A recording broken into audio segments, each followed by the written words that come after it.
जय श्री कृष्णा। राधे राधे। नमस्कार दोस्तों, स्वागत है आप सभी का हमारे YouTube चैनल पर। ओम नमो भगवते वासुदेवाय।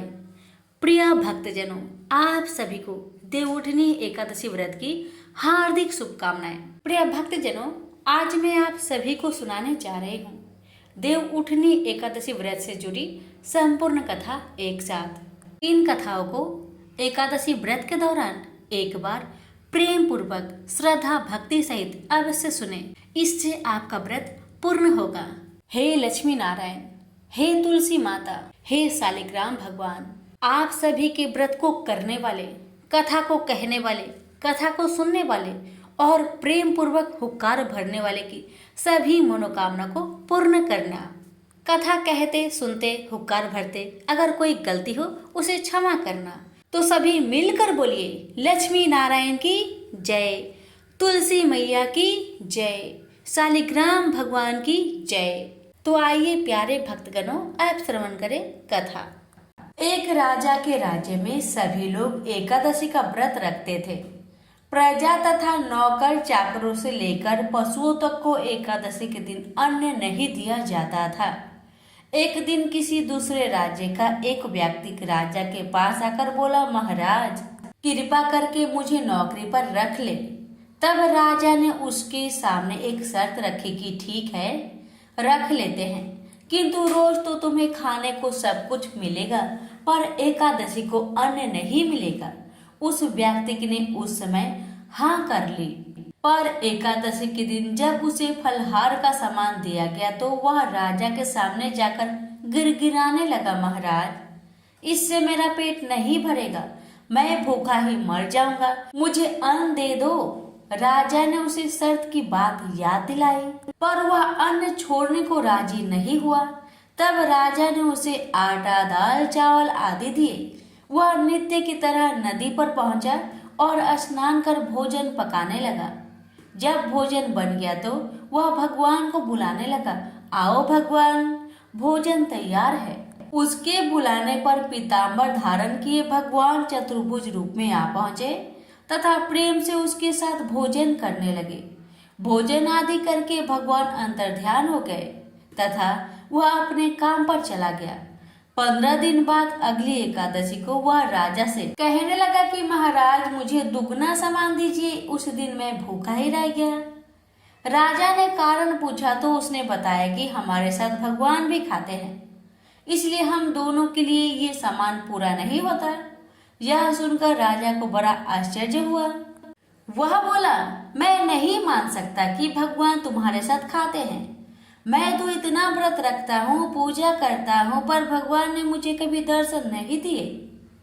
राजा की बात सुनकर वह बोला, महाराज यदि विश्वास ना हो तो साथ चलकर देख ले। राजा एक पेड़ के पीछे छिप कर बैठ गया। उस व्यक्ति ने भोजन बनाया तथा भगवान को शाम तक पुकारता रहा, परंतु भगवान न आए। अंत में उसने कहा, हे भगवान यदि आप नहीं आएंगे तो मैं नदी में कूदकर प्राण त्याग दूंगा। लेकिन भगवान नहीं आए। तब वह प्राण त्यागने के उद्देश्य से नदी की तरफ बढ़ा। प्राण त्यागने को उसका दृढ़ इरादा जान शीघ्र ही भगवान ने प्रकट होकर उसे रोक लिया और साथ बैठकर भोजन करने लगे। खा पीकर वे उसे अपने विमान में बैठाकर अपने धाम को ले गए। यह देख राजा ने सोचा कि व्रत उपवास से तब तक कोई फायदा नहीं होता जब तक मन शुद्ध ना हो। इससे राजा को ज्ञान मिला। वह भी मन से व्रत उपवास करने लगा और अंत में स्वर्ग को प्राप्त हुआ। प्रेम से बोलिए विष्णु भगवान की जय। तुलसी से जुड़ी एक कथा बहुत प्रचलित है। श्रीमद् देवी भागवत पुराण में इनके अवतरण की दिव्य लीला कथा भी बनाई गई है। एक बार शिव ने अपने तेज को समुद्र में फेंक दिया था। उससे एक महातेजस्वी बालक ने जन्म लिया। यह बालक आगे चलकर जलंधर के नाम से पराक्रमी दैत्य राजा बना। इसकी राजधानी का नाम जलंधर नगरी था। दैत्यराज कालनेमी की कन्या वृंदा का विवाह जलंधर से हुआ। जलंधर महाराक्षस था। अपनी सत्ता के मद में चूर उसने माता लक्ष्मी की पाने की कामना से युद्ध किया, परंतु समुद्र से ही उत्पन्न होने के कारण माता लक्ष्मी ने उसे अपने भाई के रूप में स्वीकार किया। वहां से पराजित होकर वह देवी पार्वती को पाने की लालसा से कैलाश पर्वत पर गया। भगवान देवाधिदेव शिव का ही रूप धरकर माता पार्वती के समीप गया, परंतु मां ने अपने योग बल से उसे तुरंत पहचान लिया तथा वहां से अंतर्ध्यान हो गई। देवी पार्वती ने क्रोध होकर सारा वृत्तांत भगवान विष्णु को सुनाया।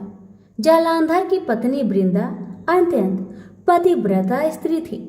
उसी के पतिव्रत धर्म की शक्ति से जालंधर न तो मारा जाता था और न ही पराजित होता था। इसलिए जालंधर का नाश करने के लिए वृंदा के पतिव्रत धर्म को भंग करना बहुत जरूरी था। इसी कारण भगवान विष्णु ऋषि का भेष धारण करके वन में जा पहुंचे, जहां वृंदा अकेली भ्रमण कर रही थी। भगवान के साथ दो मायावी राक्षस भी थे, जिन्हें देखकर वृंदा भयभीत हो गई। ऋषि ने वृंदा के सामने पल में दोनों को भस्म कर दिया। उनकी शक्ति देखकर वृंदा ने कैलाश पर्वत पर महादेव के साथ युद्ध कर रहे अपने पति जालंधर के बारे में पूछा। ऋषि ने अपने माया जाल से दो बानर प्रकट किए। एक बानर के हाथ में जालंधर का सिर था तथा दूसरे के हाथ में धड़। अपने पति की यह दशा देखकर वृंदा मूर्छित होकर गिर पड़ी। होश में आने पर उन्होंने ऋषि रूपी भगवान से विनती की कि वह उसके पति को जीवित करे। भगवान ने अपनी माया से पुनः जालंधर का सिर धड़ से जोड़ दिया, परंतु स्वयं भी वह उसी शरीर में प्रवेश कर गए। वृंदा को इस छल का जरा भी आभास न हुआ। जालंधर बने भगवान के साथ वृंदा पतिव्रता का व्यवहार करने लगी, जिससे उसका अस्तित्व भंग हो गया। ऐसा होते ही वृंदा का पति जालंधर युद्ध में हार गया। इसी सारे लीला का जब वृंदा को पता चला तो उसने क्रोध होकर भगवान विष्णु को शीला होने का श्राप दे दिया तथा स्वयं सती हो गई। जहाँ वृंदा भस्म हुई वहां तुलसी का पौधा उगा। भगवान विष्णु ने वृंदा से कहा, हे वृंदा, तुम अपने अस्तित्व के कारण मुझे लक्ष्मी से भी अधिक प्रिय हो गई हो। अब तुम तुलसी के रूप में सदा मेरे साथ रहोगी। जो मनुष्य भी मेरे शालिग्राम रूप के साथ तुलसी का विवाह करेगा उसे इस लोक और परलोक में विपुल यश प्राप्त होगा। जिस घर में तुलसी होती है वहां यम के दूत भी असमय नहीं जा सकते। गंगा व नर्मदा के जल में स्नान तथा तुलसी का पूजन बराबर माना जाता है। चाहे मनुष्य कितना भी पापी क्यों न हो, मृत्यु के समय जिसके प्राण मंजरी रहित तुलसी और गंगा जल मुख में रखकर निकल जाते हैं, वह पापों से मुक्त होकर बैकुंठ धाम को प्राप्त होता है। जो मनुष्य तुलसी व आंवलों की छाया में अपने पितरों का श्राद्ध करता है, उसके पितर मोक्ष को प्राप्त हो जाते हैं। उसी दैत्य जालंधर की यह भूमि जालंधर नाम से विख्यात है। सती वृंदा का मंदिर मोहल्ला कोट किशनचंद में स्थित है। कहते हैं इस स्थान पर एक प्राचीन गुफा थी जो सीधी हरिद्वार तक जाती थी। सच्चे मन से 40 दिन तक सती वृंदा देवी के मंदिर में पूजा करने से सभी मनोरथ पूर्ण होते हैं। तो प्रेम से बोलिए तुलसी मैया की जय। सत्यनारायण की कथा कराने से सुख समृद्धि बनी रहती है। ऐसा माना जाता है कि जो लोग इस कथा को सुनते हैं उनकी सभी मनोकामनाओं की पूरी होती है। साथ ही इस व्रत को करने से जीवन के सभी दुख और दरिद्रता का नाश हो जाता है। घर में अन्न धन की भंडार भर जाती है। इस कथा को पूरा जरूर सुनिएगा। अगर अच्छी लगे तो कमेंट बॉक्स में श्री सत्यनारायण की जय अवश्य लिखें। अब सुनिए कथा। एक समय की बात है, नैमिषारण्य तीर्थ में सौनकादि 88,000 ऋषियों ने श्री सूत जी से पूछा, हे प्रभु, इस कलयुग में वेद विद्या रहित मनुष्य को प्रभु भक्ति किस प्रकार मिल सकती है? तथा उनका उद्धार कैसे होगा? हे मुनिश्रेष्ठ, कोई ऐसा तप बतलाइए जिससे थोड़ा समय में ही पुण्य मिले और मनोवांछित फल भी मिल जाए। इस प्रकार की कथा सुनने की हम इच्छा रखते हैं। सर्व शास्त्रों के ज्ञाता सूत जी बोले, हे वैष्णव, मैं पूज्य, आप सभी ने प्राणियों के हित की बात पूछी है, इसलिए मैं एक ऐसे श्रेष्ठ व्रत को आप लोगों को बतलाऊंगा जिसे नारद जी ने लक्ष्मी नारायण जी से पूछा था और श्री लक्ष्मीपति ने मुनिश्रेष्ठ नारद जी से कहा था। आप सब इसे ध्यान से सुनिए।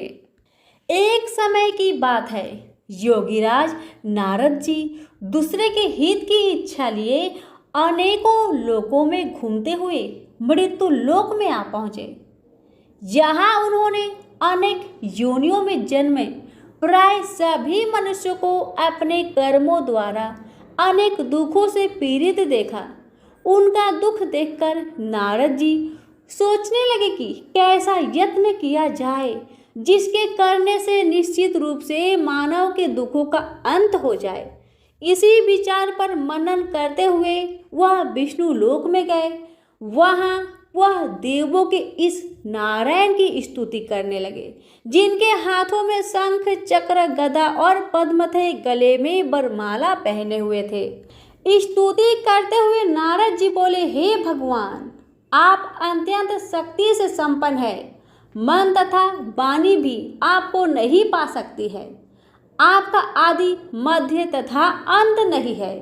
निर्गुण स्वरूप सृष्टि के कारक भक्तों को दुख दूर करने वाले हैं। आपको मेरा नमस्कार है। नारद जी की स्तुति सुन विष्णु भगवान बोले, हे मुनिश्रेष्ठ, आपके मन में क्या बात है?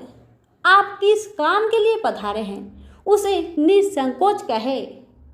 इस पर नारद मुनि बोले कि मृत्यु लोक में अनेक योनियों में जन्मे मनुष्य अपने कर्मों के द्वारा अनेकों दुख से दुखी हो रहे हैं। हे नाथ, आप मुझ पर दया रखते हैं तो बतलाइए कि वो मनुष्य थोड़े प्रयास से ही अपने दुख से कैसे छुटकारा पा सकते हैं। श्री हरि बोले, हे नारद, मनुष्यों की भलाई के लिए तुमने बहुत अच्छी बात पूछी है। जिसके करने से मनुष्य मोह से छूट जाता है, वह बात मैं कहता हूँ, उसे सुनो।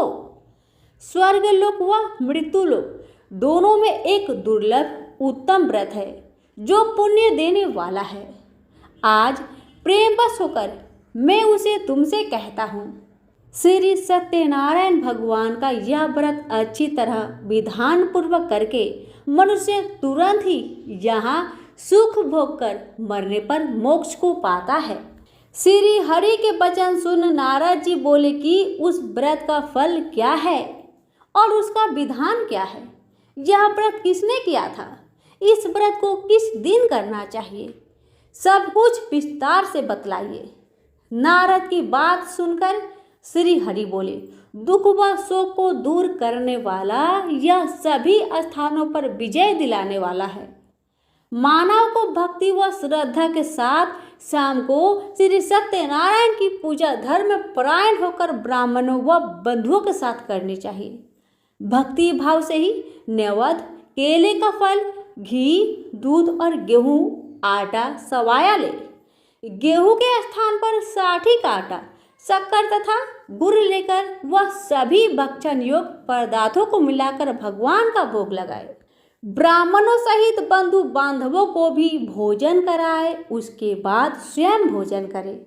भजन कीर्तन के साथ भगवान की भक्ति में लीन हो जाए। इस तरह सत्यनारायण भगवान का यह व्रत करने पर मनुष्य की सारी इच्छाएं निश्चित रूप से पूरी होती है।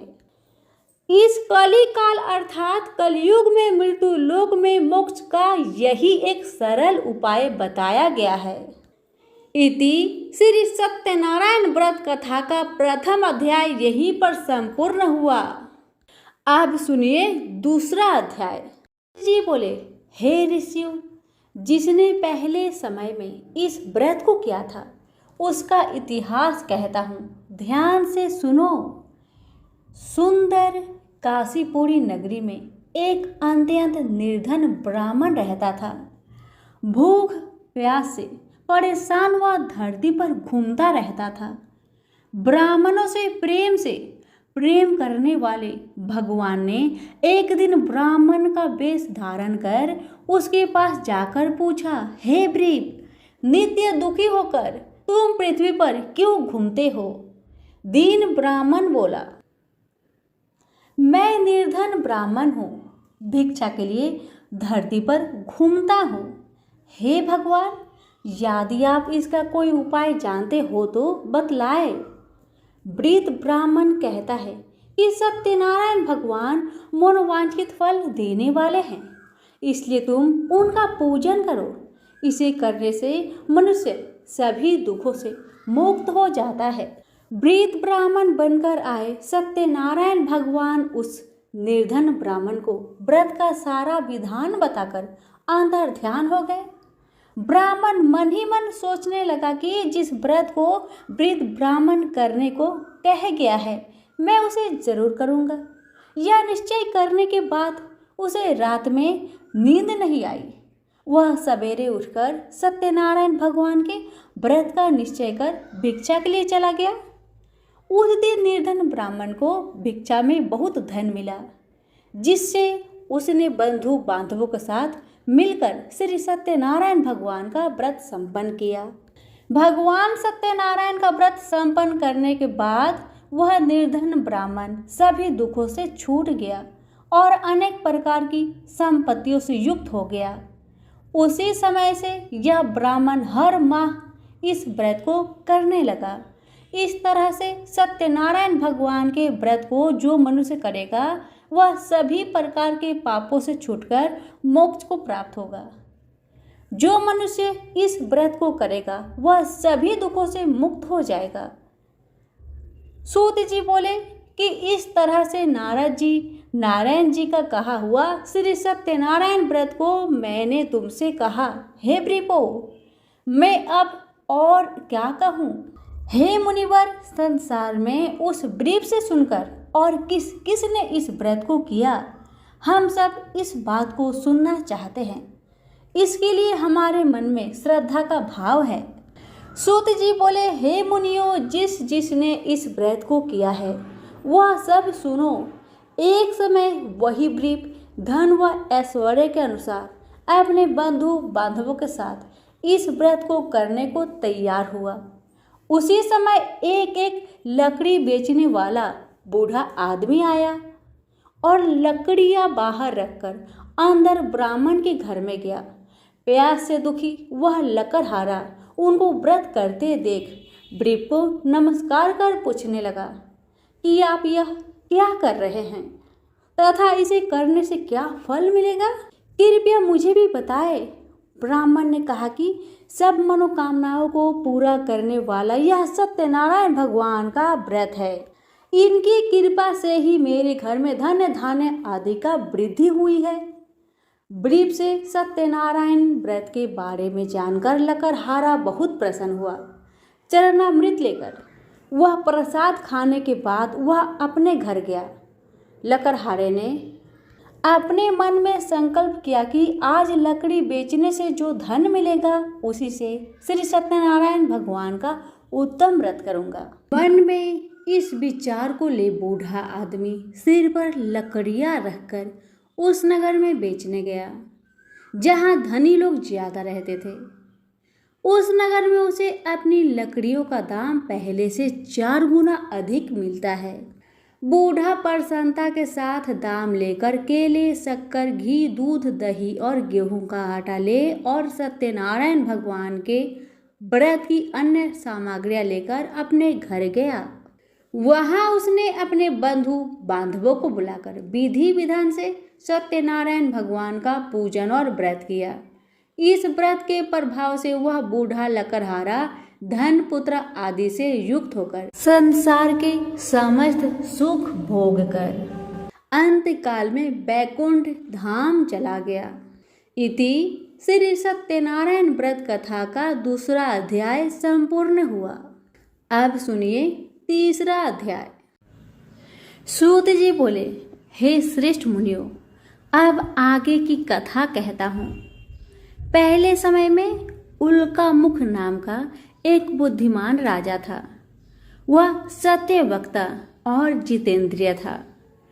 प्रतिदिन देव स्थानों पर जाता और निर्धनों को धन देकर उनके कष्ट को दूर करता था।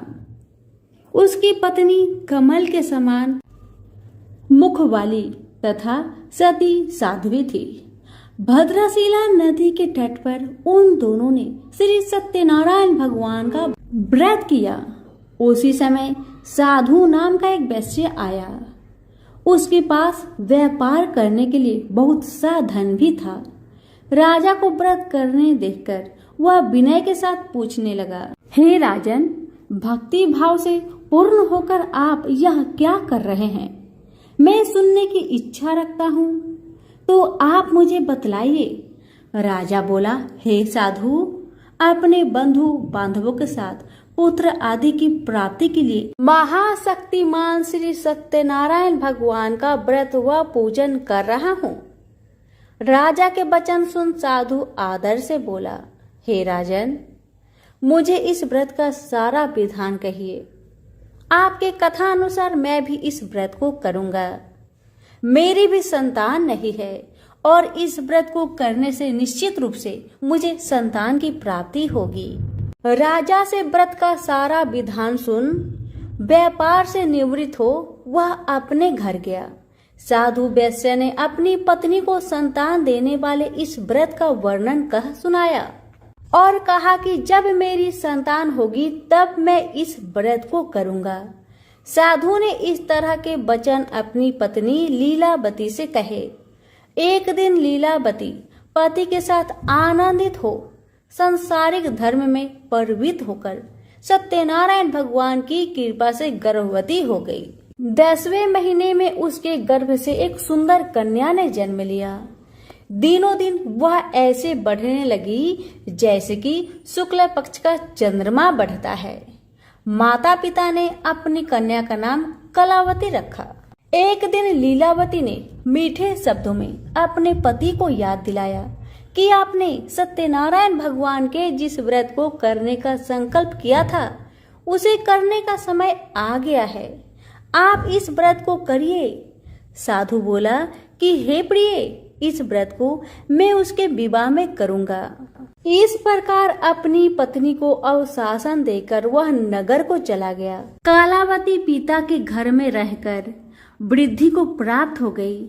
साधु ने एक बार नगर में अपनी कन्या को सखियों के साथ देखा तो तुरंत ही दूत को बुलाया और कहा कि मेरी कन्या की योग वर देखकर आओ। साधु की बात सुनकर दूत कंचन नगर में पहुंचा और वहां देखभाल कर लड़की के सुयोगवानिक पुत्र को ले आया। सुयोग लड़के को देख साधु ने बंधु बांधवों को बुलाकर अपनी पुत्री का विवाह कर दिया। लेकिन दुर्भाग्य की बात ये कि साधु ने अभी भी श्री सत्यनारायण भगवान का व्रत नहीं किया। इस पर श्री भगवान क्रोधित हो गए और श्राप दिया कि साधु को अत्यधिक दुख मिले। अपने कार्य में कुशल साधु बनिया जामाई लेकर समुद्र के पास स्थित होकर रत्नसारपुर नगर में गया। वहां जाकर दामाद ससुर दोनों मिलकर चंद्रकेतु राजा के नगर में व्यापार करने लगे। एक दिन भगवान सत्यनारायण की माया से एक चोर राजा का धन चुराकर भाग रहा था। उसने राजा के सिपाहियों को अपना पीछा करते देख चुराया हुआ धन वहां रख दिया जहां साधु अपने जामाई के साथ ठहरा हुआ था। राजा के सिपाहियों ने साधु वैश्य के पास राजा का धन पड़ा देखा तो वह ससुर जमाई दोनों को बांधकर प्रसन्नता से राजा के पास ले गए और कहा कि उन दोनों चोरों को हम पकड़ लाए हैं, आप आगे की कार्यवाही की आज्ञा दे। राजा की आज्ञा से उन दोनों को कठिन कारावास में डाल दिया गया और उनका सारा धन भी उनसे छीन लिया गया। श्री सत्यनारायण भगवान के श्राप से साधु की पत्नी भी बहुत दुखी हुई। घर में जो धन रखा था उसे चोर चुरा ले गए। शारीरिक तथा मानसिक पीड़ा व भूख प्यास से अति दुखी हो अन्न की चिंता में कलावती ब्राह्मण के घर गई। वहां उसने श्री सत्यनारायण भगवान का व्रत होते देखा। फिर कथा भी सुनी। वह प्रसाद ग्रहण कर वह रात को घर वापस आई। माता ने कलवाती से पूछा कि हे पुत्री, अब तक तुम कहाँ थी? तेरे मन में क्या है? कलवती ने अपने माता से कहा, हे माता, मैंने एक ब्राह्मण के घर में श्री सत्यनारायण भगवान का व्रत देखा है। कन्या के वचन सुन लीलावती भगवान की पूजन की तैयारी करने लगी। लीलावती ने पारिवारिक व बंधुओं सहित सत्यनारायण भगवान का पूजन किया और उनसे वर मांगा कि मेरे पति तथा जमाई शीघ्र घर आ जाए। साथ ही ये भी प्रार्थना की कि हम सबका अपराध क्षमा करे। श्री सत्यनारायण भगवान इस व्रत से संतुष्ट हो गए और राजा चंद्रकेतु को सपने में दर्शन देकर कहा कि हे राजन, तुम उन दोनों वैश्य को छोड़ दो और तुमने उनका जो धन लिया है उसे वापस कर दो। अगर ऐसा नहीं किया तो मैं तुम्हारा धन, राज्य व संतान सभी को नष्ट कर दूंगा। राजा को यह सब कहकर वह अंतर्ध्यान हो गए। प्रातःकाल सभा में राजा ने अपना सपना सुनाया। फिर बोले कि वानिक पुत्र को कैद से मुक्त कर सभा में लाओ। दोनों ने आते ही राजा को प्रणाम किया। राजा मीठी वाणी में बोला, हे महान भावो, भाग्यवश ऐसा कठिन दुख तुम्हें प्राप्त हुआ है, लेकिन अब तुम्हें कोई भय नहीं है। ऐसा कहकर राजा ने उन दोनों को नए वस्त्र भूषण भी पहनाए और जितना धन उनका लिया था उससे 2 गुना धन देकर वापस कर दिया। दोनों वैश्य अपने घर को चल दिए। इति श्री सत्यनारायण भगवान व्रत कथा 3 अध्याय संपूर्ण हुआ। अब सुनिए 4 अध्याय। सूत जी बोले, वैश्य ने मंगलाचार कर अपनी यात्रा आरंभ की और अपने नगर की ओर चल दिए। उनके थोड़ी दूर जाने पर एक दंडी वैश्यधारी श्री सत्यनारायण ने उनसे पूछा, हे साधु, तेरी नाव में क्या है? अभिमानिक बानिक हंसता हुआ बोला, हे दंडी, आप क्यों पूछते हो? क्या धन लेने की इच्छा है? मेरी नाव में तो बेल व पत्ते भरे हुए हैं।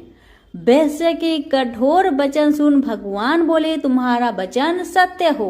दंडी ऐसे वचन कह वहां से दूर चले गए। कुछ दूर जाकर समुद्र के किनारे बैठ गए। दंडी के जाने के बाद साधु वैश्य ने नित्य क्रिया के पश्चात नाव को ऊंची उठते देखकर अचंभा माना और नाव में बेल पत्ते आदि देखकर वह मूर्छित हो जमीन पर गिर पड़ा। मूर्छा खुलने पर वह अत्यंत शोक में डूब गया। तब उसका दामाद बोला कि आप शोक न मनाए, यह दंडी का श्राप है, इसलिए हमें उनकी शरण में जाना चाहिए, तभी हमारी मनोकामना पूरी होगी। दामाद की बात सुनकर वह दंडी के पास पहुंचा और अत्यंत भक्ति भाव से नमस्कार कर बोला, मैंने आपसे जो असत्य वचन कहे थे उनके लिए मुझे क्षमा करे। ऐसा वचन कहकर महान शोकातुर हो रोने लगा। तब दंडी भगवान बोले, हे बानिक पुत्र, मेरी आज्ञा से बार बार तुम्हें दुख प्राप्त हुआ है, तू मेरी पूजा से विमुख हुआ। साधु बोला, हे भगवान, आपकी माया से ब्रह्मा आदि देवता भी आपके रूप को नहीं जानते, तब मैं अज्ञानी कैसे जान सकता हूँ? आप प्रसन्न होइए, अब मैं सामर्थ्य के अनुसार आपकी पूजा करूंगा। मेरी रक्षा करे और पहले के समान नौका में धन भर दे। साधु वैश्य के भक्ति पूर्वक वचन सुनकर भगवान प्रसन्न हो गए और उसकी इच्छा अनुसार वरदान देकर अंतर्ध्यान हो गए। ससुर जमाई जब नाव पर आए तो नाव धन से भरी हुई थी।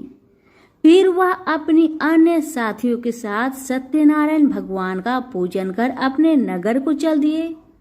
जब नगर के नजदीक पहुंचे तो दूत को घर पर खबर करने को भेज दिया। दूत साधु की पत्नी को प्रणाम कर कहता है कि मालिक अपने दामाद सहित नगर के निकट आ गए हैं।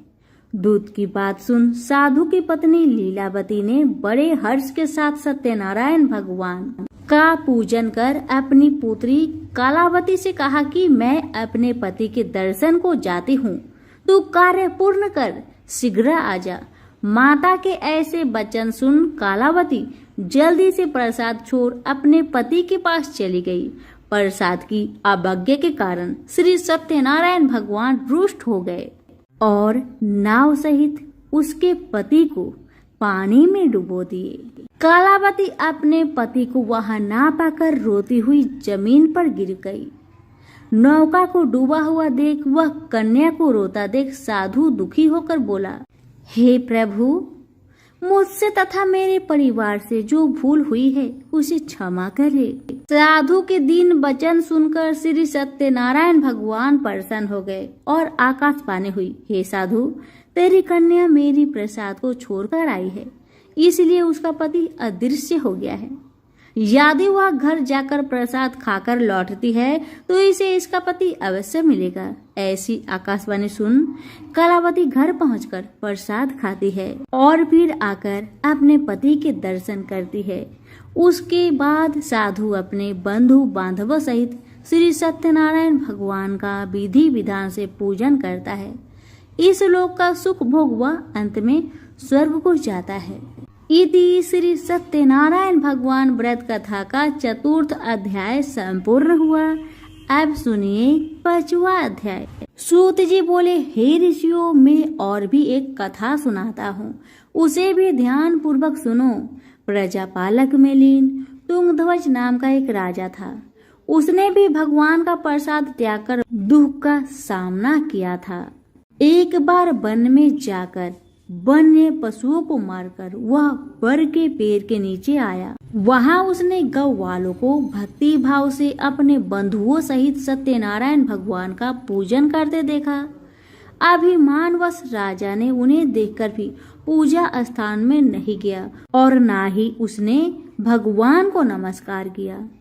गौ वालों ने राजा को प्रसाद दिया, लेकिन उसने प्रसाद नहीं खाया और प्रसाद को वहीं छोड़ वह अपने नगर को चला गया। जब वह नगर में पहुंचा तो वहां सब कुछ तहस नहस हुआ पाया तो वह शीघ्र ही समझ गया कि यह सब भगवान ने ही किया है। वह दोबारा गौ वालों के पास पहुंचा और विधि पूर्वक पूजा करके प्रसाद खाया तो श्री सत्यनारायण भगवान की कृपा से सब कुछ पहले जैसा हो गया। दीर्घ काल तक सुख भोगने के बाद मरणों उपरांत उसे स्वर्ग लोक की प्राप्ति हुई। जो मनुष्य परम दुर्लभ इस व्रत को करेगा तो भगवान सत्यनारायण की अनुकंपा से उसे धन धान्य की प्राप्ति होगी। निर्धन धनी हो जाता है और भय मुक्त हो जीवन जीता है। संतानहीन मनुष्य को संतान सुख मिलता है और सारे मनोरथ पूर्ण होने पर मानव अंत काल में वैकुंठ धाम को जाता है।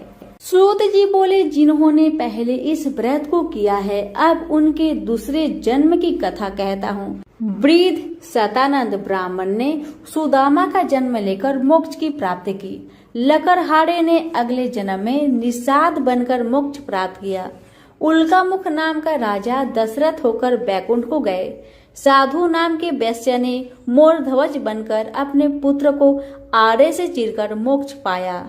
महाराज तुंगध्वज ने स्वयंभू होकर भगवान में भक्ति युक्त हो कर्म कर मोक्ष पाया। इति श्री सत्यनारायण व्रत कथा का 5वां अध्याय संपूर्ण हुआ। तो प्रेम से बोलिए श्री सत्यनारायण भगवान की जय। प्राचीन काल में हरिमेधा और सुमेधा नामक 2 ब्राह्मण रहते थे। वह कहीं जा रहे थे। जाते जाते किसी दुर्गम वन में परिश्रम से व्याकुल हो गए। वहां उन्होंने एक स्थान पर तुलसी का दल देखा। सुमेधा तुलसी का महान वन देखकर उसकी परिक्रमा की और भक्ति पूर्वक प्रणाम किया। यह देख हरिमेधा ने पूछा कि तुमने अन्य सभी देवताओं और तीर्थ व्रतों के रहने तुलसी वन को ही क्यों प्रणाम किया? तो सुमेधा ने बताया कि प्राचीन काल में जब दुर्वासा के श्राप से इंद्र का ऐश्वर्य छीन गया तब देवताओं और असुरों ने मिलकर समुद्र मंथन किया तो धन्वंतरी रूप में भगवान श्री हरि और दिव्य औषधियाँ प्रकट हुई। उन दिव्य औषधियों में मंडलाकार तुलसी उत्पन्न हुई, जिसे ब्रह्मा आदि देवताओं ने श्री हरि को समर्पित कर दिया और भगवान ने उसे ग्रहण कर लिया। भगवान नारायण संसार के रक्षक और तुलसी उनकी प्रियतमा है, इसलिए मैंने उन्हें प्रणाम किया है। सुमेधा इस प्रकार कह ही रहे थे कि सूर्य के समान अत्यंत तेजस्वी विशाल विमान उनके निकट उतरा। उन दोनों के समक्ष ही वहां एक बरगद का वृक्ष गिर पड़ा और उसमें से 2 दिव्य पुरुष प्रकट हुए। उन दोनों ने हरिमेधा और सुमेधा को प्रणाम किया। तब दोनों ब्राह्मणों ने उनसे पूछा कि आप कौन हैं? तब उनमें से जो बड़ा था वह बोला, मेरा नाम आस्तिक है। एक दिन मैं नंदन वन में पर्वत पर कीड़ा करने गया था। देवांगनाओं ने मेरे साथ इच्छा अनुसार विहार किया। उस समय उन युवतियों के हार के मोती तूतकर तपस्या करते हुए लोमस ऋषि पर गिर पड़े। यह देखकर मुनि को क्रोध आया। उन्होंने सोचा कि स्त्रियां तो परतंत्र होती है, यह उनका अपराध नहीं, दुराचारी आस्तिक ही श्राप के योग्य है। ऐसा सोचकर उन्होंने मुझे श्रापित कर दिया। अरे तू ब्रह्म राक्षस होकर बरगद के पेड़ में निवास कर। जब मैंने विनती से उन्हें प्रसन्न किया तो उन्होंने श्राप से मुक्ति की विधि सुनिश्चित कर दी। जब तू किसी ब्राह्मण के मुख से तुलसी दल की महिमा सुनेगा तो तत्काल तुझे उत्तम मोक्ष प्राप्त होगा। इस प्रकार मुक्ति का श्राप पाकर मैं चिरकाल इस वट वृक्ष पर निवास करता था। आज देववश आपके दर्शन से मेरा छुटकारा हुआ है। तत्पश्चात वे दोनों श्रेष्ठ ब्राह्मण परस्पर पुण्यमयी तुलसी की प्रशंसा करते हुए तीर्थ यात्रा को चल दिए। इसलिए भगवान विष्णु को प्रसन्नता देने वाली इस कार्तिक मास में तुलसी की पूजा अवश्य करें और इनकी कथा का श्रवण अवश्य करें। प्रेम से बोलिए लक्ष्मी नारायण की जय, तुलसी माता की जय। बृहस्पतिवार व्रत कथा। प्राचीन समय की बात है। एक नगर में एक बड़ा व्यापारी रहता था। वह जहाजों में माल लादकर दूसरे देशों में भेजा करता था, परंतु उसकी पत्नी अत्यंत कंजूस थी। वह किसी को एक दमड़ी भी नहीं देनी चाहती थी। एक बार सेठ जब दूसरे देश व्यापार करने गया तो पीछे से बृहस्पति देव ने साधु का वेश में उसकी पत्नी से भिक्षा मांगी। व्यापारी की पत्नी बृहस्पति देव से बोली, हे साधु महाराज, मैं इस दान और पुण्य से तंग आ गई हूँ। आप कोई ऐसा उपाय बताए जिससे मेरा सारा धन नष्ट हो जाए और मैं आराम से रह सकूं। मैं यह धन लुटता हुआ नहीं देख सकती। बृहस्पति देव ने कहा, हे देवी, तुम बड़ी विचित्र हो। संतान और धन से कोई दुखी होता है? अगर अधिक धन है तो इसे शुभ कार्यों में लगाओ। कुंवारी कन्याओं का विवाह कराओ। विद्यालय और बाग बगीचों का निर्माण कराओ। ऐसे पुण्य कार्य करने से तुम्हारा लोक परलोक सार्थक हो सकता है। परंतु साधु की इन बातों से व्यापारी की पत्नी को खुशी नहीं हुई। उसने कहा, मुझे ऐसी धन की आवश्यकता नहीं है जिसे मैं दान में दूं। तब बृहस्पति देव बोले, यदि तुम्हारी ऐसी इच्छा है तो तुम एक उपाय करना। 7 बृहस्पतिवार घर को गोबर से लिपना। अपने केशों को पीली मिट्टी से धोना। केशों को धोते समय स्नान करना। व्यापारी से हजामत बनाने को कहना। भोजन में मांस मदिरा खाना। कपड़े अपने घर धोना। ऐसा करने से तुम्हारा सारा धन नष्ट हो जाएगा। इतना कहकर बृहस्पति देव अंतर्ध्यान हो गए। व्यापारी की पत्नी ने बृहस्पति देव के कहे अनुसार 7 बृहस्पतिवार वैसा ही करने का निश्चय किया। केवल 3 बृहस्पतिवार बीते थे कि उसके समस्त धन संपत्ति नष्ट हो गई और वह परलोक सिधार गई। जब व्यापारी वापस आया तो उसने देखा कि उसका सब कुछ नष्ट हो चुका है। उस व्यापारी ने अपनी पुत्री को सत्वाना दी और दूसरे नगर जाकर बस गया। वहाँ वह जंगल से लकड़ी काट कर लाता और शहर में बेचता। इस तरह वह अपना जीवन व्यतीत करने लगा। एक दिन उसकी पुत्री ने दही खाने की इच्छा प्रकट की, लेकिन व्यापारी के पास दही खरीदने के पैसे नहीं थे। वह अपनी पुत्री को अवशासन देकर जंगल में लकड़ी काटने चला गया। वहाँ एक वृक्ष के नीचे बैठ अपनी पूर्व दशा पर विचार कर रोने लगा। उस दिन बृहस्पतिवार था। तभी वहाँ बृहस्पति देव साधु के रूप में सेठ के पास आए और बोले, हे मनुष्य, तू इस जंगल में किस चिंता से बैठा है? तब व्यापारी बोला, हे महाराज, आप सब कुछ जानते हैं। इतना कहकर व्यापारी अपनी कहानी सुनाकर रो पड़ा। बृहस्पति देव बोले, देखो बेटा, तुम्हारी पत्नी ने बृहस्पति देव का अपमान किया था, इसी कारण तुम्हारा यह हाल हुआ है। लेकिन अब तुम किसी प्रकार की चिंता मत करो। तुम गुरुवार के दिन बृहस्पति देव का पाठ करो। 2 पैसे के चने और गुड़ को लेकर जल के लोटे में शक्कर डालकर वह अमृत और प्रसाद अपने परिवार के सदस्यों और कथा सुनने वालों में बांट दो। स्वयं भी प्रसाद और चनरा मिलट लो। भगवान तुम्हारा अवश्य कल्याण करेंगे।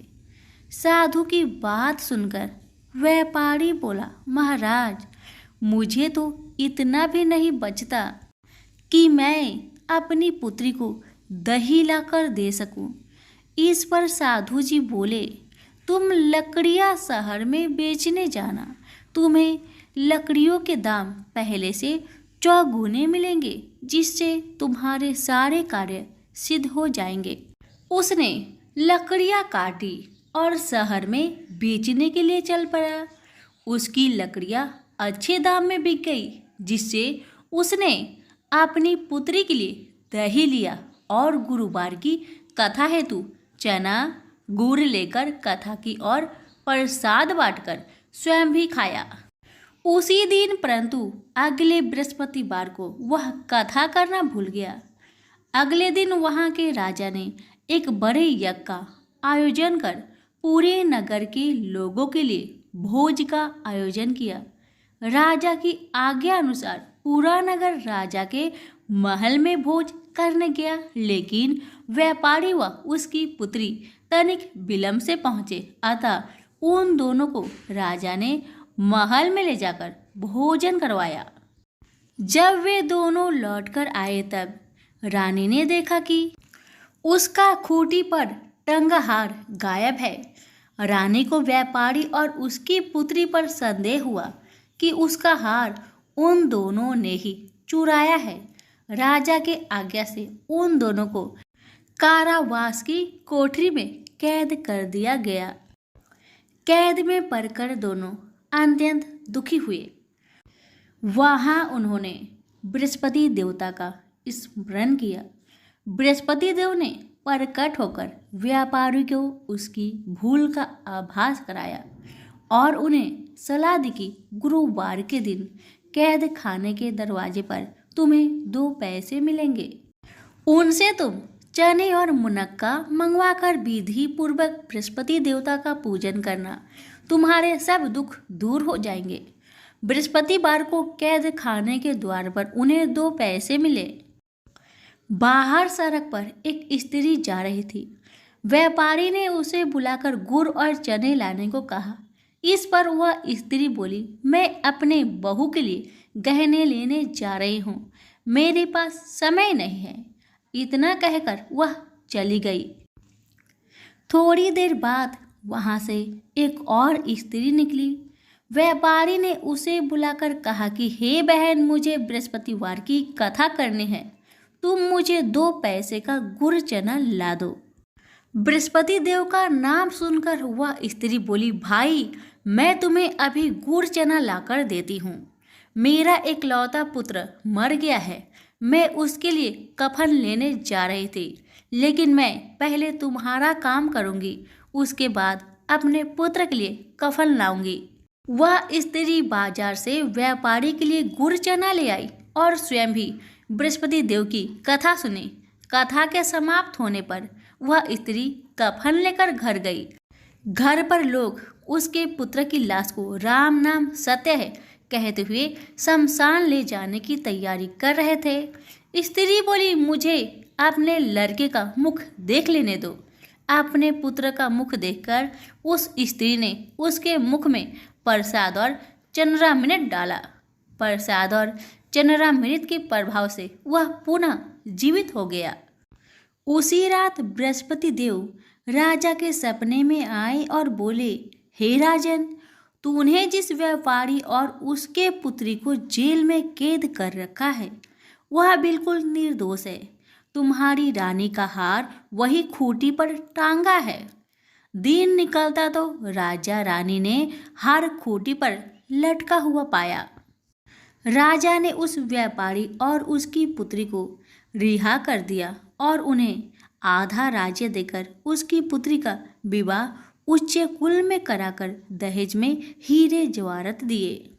सभी प्रेम से बोलिए, बृहस्पति देव की जय हो। एक बार एक मेढक और मेढकी तालाब में साथ रहते थे। मेढक गणेश जी का बहुत बड़ा भक्त था। वह हर रोज गणेश जी की पूजा करता था। वह कुछ काम न करता, बस गणेश जी का नाम जपता रहता। मेढकी उससे बहुत परेशान थी। एक दिन मेढकी ने गणेश जी की मूर्ति छिपा दी। मेढक आया और गणेश जी की मूर्ति के बारे में पूछने लगा तो मेढकी ने बोला कि मुझे नहीं पता। एक दिन एक औरत उनके तालाब के पास आई और उसने अपने मटके में पानी भरने लगी। जैसे ही उसने पानी भरा वैसे ही मेढक और मेढकी उसके मटके के अंदर चले गए। घर जाकर उस औरत ने पानी गैस पर रख दिया। मेढक और मेढकी भी साथ में जलने लगे। मेढकी मेढक को बोलने लगी कि तुम तो गणेश जी की बहुत बड़ी भक्त हो, तो बोलो गणेश जी को हमें बचाए। मेढक ने यह सुनकर गणेश जी का नाम जपना शुरू कर दिया। थोड़ी देर बाद एक सांड आया और अपने दोनों सींग मटके पर जा मारा और मटका जमीन पर गिरकर टूट गया और दोनों बच गए। मेढक ने घर जाकर गणेश जी की मूर्ति मेढक को लौटा दी और उसने भी गणेश जी का पूजन करना शुरू कर दिया। तो प्रेम से बोलिए, गणेश महाराज की जय हो। धन्यवाद।